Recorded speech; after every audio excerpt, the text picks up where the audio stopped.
પાયલ ગોટી વિવાદનું સત્ય જાણવા માટે અમે નક્કી કર્યું અમરેલી જવાનું. 2 દિવસ રોકાયા, અલગ અલગ લોકોને મળ્યા, પાયલ ગોટીને મળ્યા, 2-2.5 કલાક પાયલ સાથે વાતચીત કરી અને એવી વાતના ખુલાસા થયા જે આજ સુધી તમારા સુધી પહોંચી નથી. આજથી સતત 3 દિવસ પાયલ ગોટી મામલે અમે એવા ખુલાસા કરીશું જે તમે આજ સુધી આખા કેસને લઈ ક્યારેય સાંભળ્યા નથી. તો જોવાનું ચૂકતા નહીં. રોજ રાત્રે 7 વાગે નિષ્કર્ષ માત્ર ગુજરાત.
તરીકે તમને રિક્વેસ્ટ કરવી છે. બિલકુલ માલધારી તરીકે હું અહીંયા આવ્યો છું. એક વસ્તુ એ, બીજું કે આપણા જેટલા પણ માલધારી આગેવાનો છે, નેતાઓ છે, કે ધર્મગુરુઓ છે, કે જેમને કહેવાથી આપણે હાલ્યા, સમજી લેજો તમે, કે ધર્મગુરુઓના કહેવાથી આપણે ચાલ્યા કે અહીંયા મત આપવાનો છે ને આપણે આપ્યું.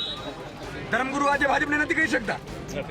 આજે આપણી ધર્મગુરુઓના મંદિરો તોડે તો આપણે પહોંચી જઈએ છીએ ને. સવાલ એ નથી, સવાલ એ છે કે આપણે સૌએ જાગવાની જરૂર છે. જ્યારે 2022ની ચૂંટણી હતી ત્યારે મેં કીધેલું કે આ લોકો રહેવા નહીં દે. અહીંયા જ કીધેલું, તમને ખબર હતી અંકિત.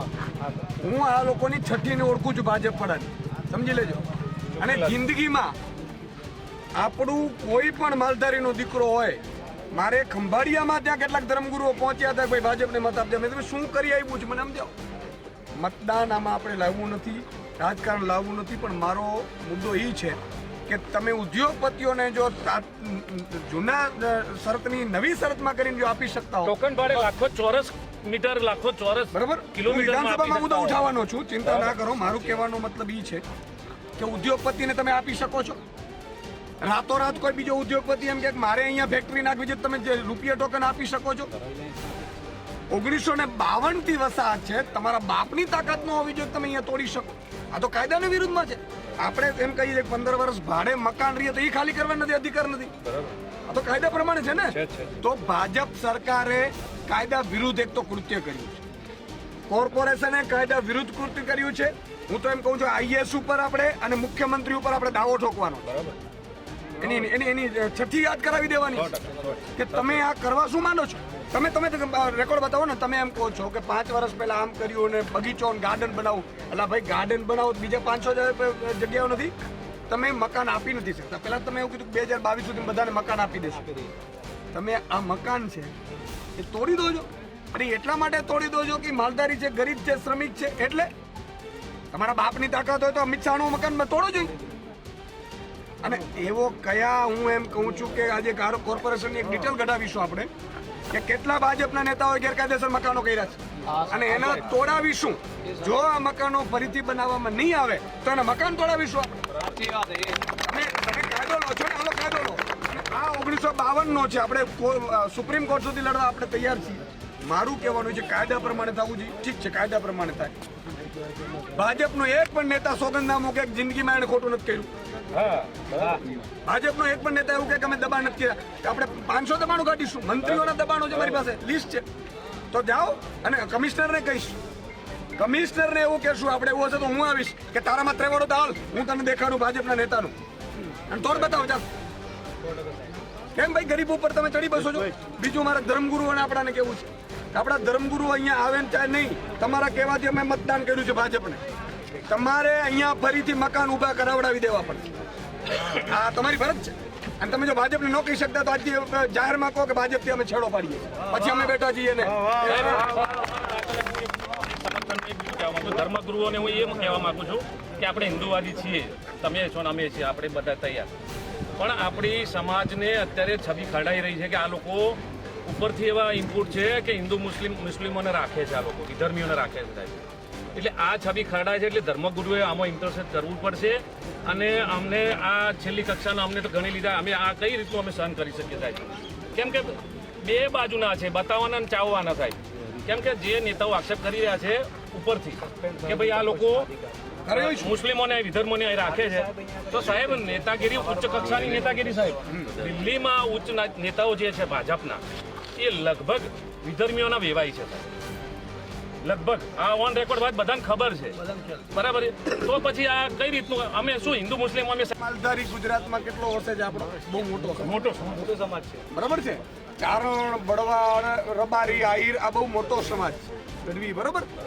હવે એ માલધારીઓને બીજા માલધારીઓને એમ કે કીધું મુસ્લિમોને ભાડે આપતા, એટલે એમ કરી અને બીજા લોકોને, એટલે હું એમ કહું છું કે આજે સહાનુભૂતિ મેળવવા માટે, બીજા લોકોની સહાનુભૂતિ મેળવવા માટે, એટલે આ આજે પીપર પાન કરંત અસત કુપરિયા મુજવીતી તુજવી જ્યારે મારા ઉપર છેડતીન દારૂનું કીધું ત્યારે મેં બધાને કીધું હતું કે હવે જાગો, અને ત્યારે બધા માલધારી ઉતરી. મારા માટે નથી, કઈ ફેર નથી પડતો. આજે તમને ફેર નહીં પડે, સમજી લેજો. પણ સવાલ એ છે કાલે તમારા ઉપર આવશે. આજે બરડાના મારા કેટલાય માલધારીઓને આજે જીવન હરામ કરી દીધું. આજે મારું કહેવાનું એ છે કે ભાજપ છે કાં તો ક્લિયર કરે માલધારીઓ સાથે છે કે નથી, અમને વાંધો નથી, બરાબર. ધર્મગુરુ આપણા ક્લિયર કરે કે માલધારીઓ સાથે છે કે નથી.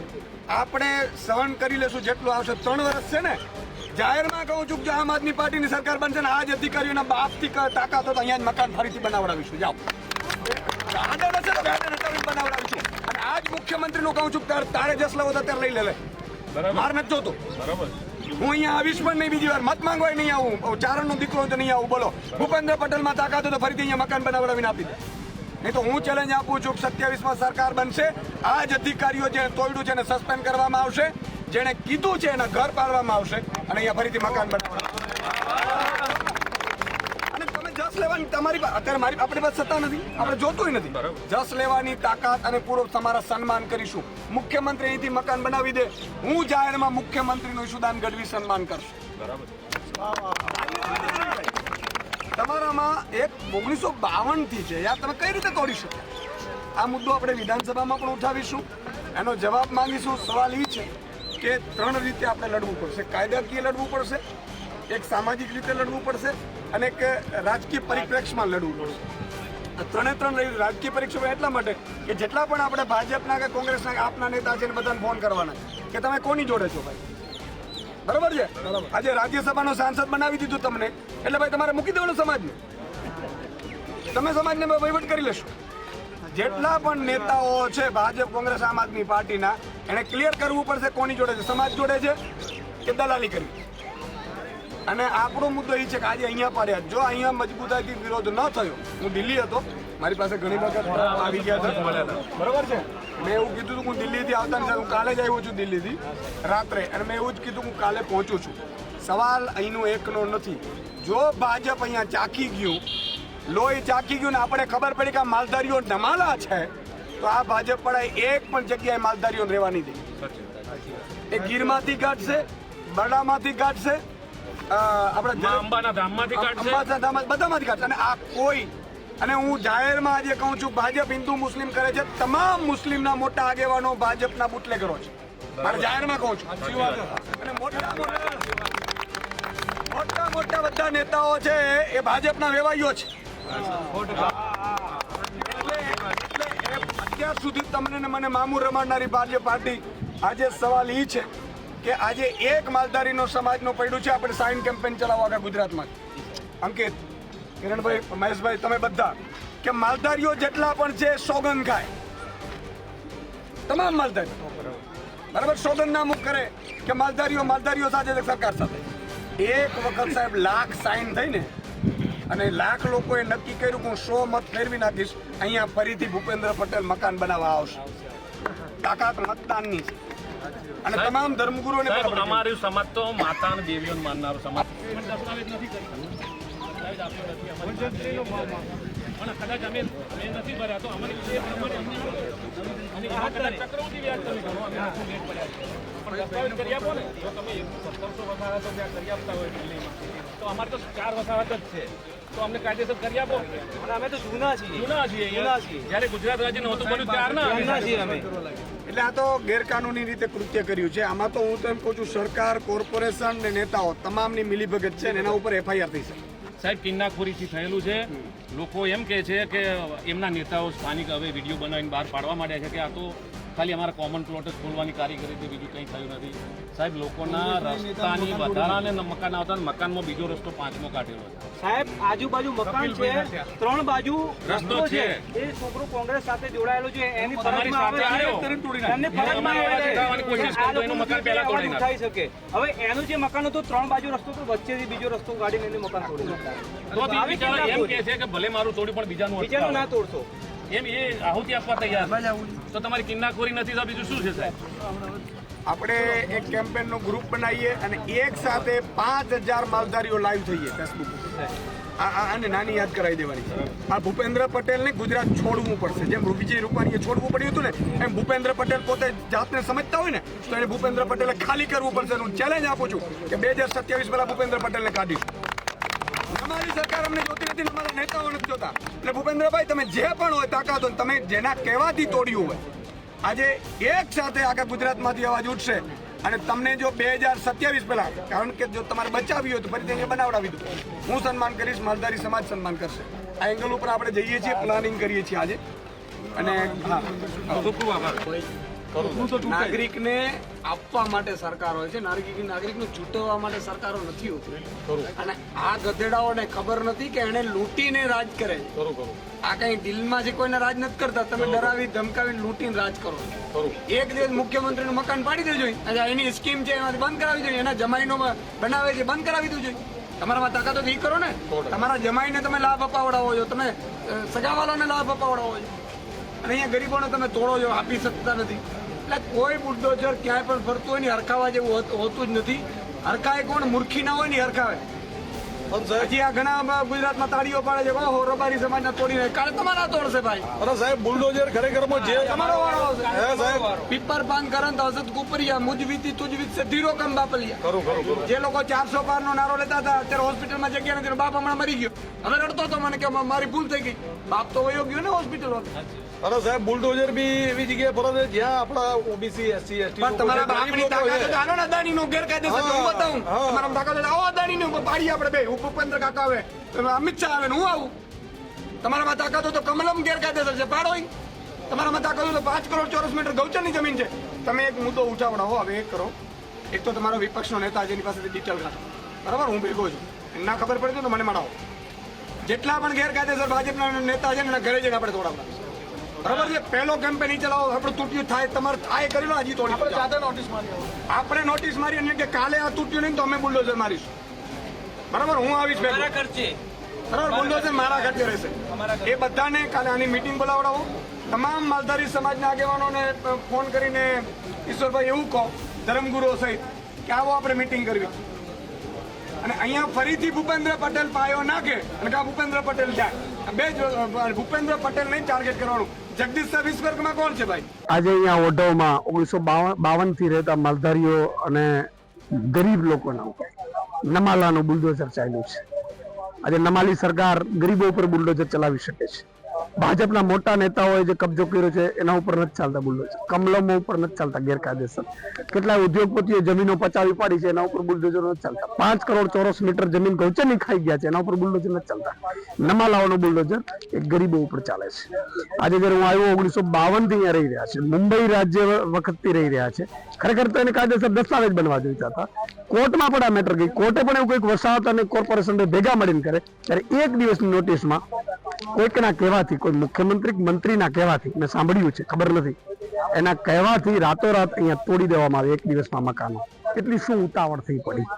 ગેરકાયદેસર રીતે સરકારે કૃત્ય કર્યું છે, કોર્પોરેશને કર્યું છે, એમની વિરુદ્ધ કાર્યવાહી થવી જોઈએ. બીજું મારે મુખ્યમંત્રીને એવું કહેવું છે કે તમારામાં જો તાકાત હોય તો આવો આપણે ઉદ્યોગપતિઓ જે ગેરકાયદેસર કબજા કર્યા છે એના ઉપર બુલડોઝર ચલાવીએ. આવો આપણે જે લોકો કમલમો ને ખોટા તમારા ભાજપના નેતાઓએ કબજા કર્યા છે એના ઉપર ચલાવીએ. એવું તમે નહીં કરી શકો. ત્રીજું કે અહીંયા કોઈ એવો રોડ કે એમાં છે જ નહીં. અહીંયા તો રૂટીન છે. તમારે ખરેખર તો ગરીબોને મકાન આપવાના હોય સરકારે. સરકાર માય બાપ છે, સરકારે આપવાના હોય, લેવાના ન હોય, જૂટવાના ન હોય. આજે બોર્ડની એક્ઝામ આવી રહી છે અને બાળકો ક્યાં ભણશે? અત્યારે ઝૂંપડો નથી રહેવા દીધો. હવે એ બાળકોની શિક્ષણનું શું થઈ શકે? કોઈની વેદના તો સાંભળો. કોઈનું ઘરનું ઘર બનાવવાનું સપનું હોય, તમે ઘરનું ઘર તોડી રહ્યા છો. આ દાદાના બુલડોઝર નથી, આ નમાલાઓના બુલડોઝર છે. અને ચોથી વસ્તુ મારે માલધારી સમાજને કેવી છે, આખા ગુજરાતને કેવી છે કે આજ અમારા ઉપર પડી છે, કાલ તમારા ઉપર પડશે. આ ભાજપ છે, ઉદ્યોગપતિઓની છે. જો એ ભાજપના જ દીકરાની જો ચાલતા ન હોય અને એના જો દીકરીઓની સરઘસો કાઢતા હોય તો એ તમારા કોઈના નહીં બને. એ ઉદ્યોગપતિઓની છે. એક થાય અને તમામ માલધારી સમાજ આના માટે અવાજ ઉઠાવે એ મારી વિનંતી છે. સાથે સાથે ધર્મગુરુઓને વિનંતી છે. તમારા કહેવાથી ભાજપને મત પડતા હતા, મત આપતા હતા. આજે તમે ભાજપ ઉપર પ્રેશર કરો કે ખોટી રીતે તમે અહીંયા મકાન તોડ્યા છે, એ મકાનોને કાયદેસર ફરીથી બનાવવામાં આવે અને ફરીથી ન તૂટે એવી ખાતરી ભાજપ સરકાર આપે એવી અમે માંગ કરી છે. નહીં તો હું એક ચેલેન્જ આપું છું ભૂપેન્દ્ર પટેલને, તમારે જસ કાઢવું હોય તો ફરીથી મકાન અહીંયા બનાવડાવી અને તમે મકાન બનાવડો, હું તમારો સન્માન કરીશ. માલધારી આગેવાનો તમારો સન્માન કરશે, માલધારી ધર્મગુરુઓ સન્માન કરશે. નહીં તો હું માલધારી દીકરા તરીકે કહીશ કે 27માં આમ આદમી પાર્ટીની સરકાર બનશે, અહીંયા ફરીથી મકાન બનાવડાવીશું. એટલે કોઈ ઉદ્યોગપતિ કે કોઈ મંત્રીએ અહીંયા જમીનો પચાવી પાડવા અને કરોડો રૂપિયા કમાઈ લેવા માટે જો આ મકાનો પાડવાની કોશિશ કરી હોય તો ચેતી જજો, અહીંયા ફરીથી તમારા પડશે. એટલે આ એક બહુ દુઃખદ પીડાદાયક છે અને કેટલાય ઘરોમાં અત્યારે રુદન ચાલી રહ્યું છે.